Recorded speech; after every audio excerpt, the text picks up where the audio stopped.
ஏன்னா லேட்டாக இருந்தாலும் லேட்டஸ்ட்டாக இருக்கும் இல்லையா, சொல்லாத விஷயம் தான் நம்ம சொல்கிறோம் நம்ம ஆங்கிள் அப்படின்னு. அதில் என்ன இருந்தாலும் நான் வந்து உடனே மிஸ்டர் துரைமுருகனுக்காக நான் பேசலை. இருந்தாலும் 2 பேருடைய இதையும் பார்க்குறப்ப எனக்கு மிஸ்டர் துரைமுருகன் தான் ஸ்பான்டேனிட்டி இருந்தது. டக்குன்னு நடிச்சார் பாருங்க ப்ரெஸ்ஸில் கேட்டவுடனே. அவர் வந்து என்ன இருந்தாலும் மிஸ்டர் ரஜினிகாந்த் ஒரு ஆக்டருங்கிறத காட்டினார்.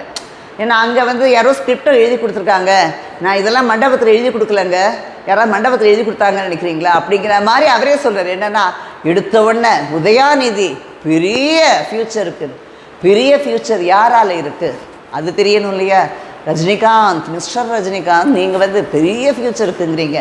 அதுவே என்ன தெரியுது, காக்கா கழுகு கதை இவர் சொன்னாரே, அந்த ஆளுக்கு வந்து ஒரு பெரிய ஃப்யூச்சர் இருக்குங்கிறத வருதோ அப்படிங்கிற ஒரு இதை அவருக்கு பொறுக்க முடியல. அதாவது மிஸ்டர் விஜய் வந்து கட்சியோட அந்த ஃப்ளாகையும் வந்து ரிவீல் பண்ணிட்டார், ஹாய்ஸ் பண்ணார். அந்த இதை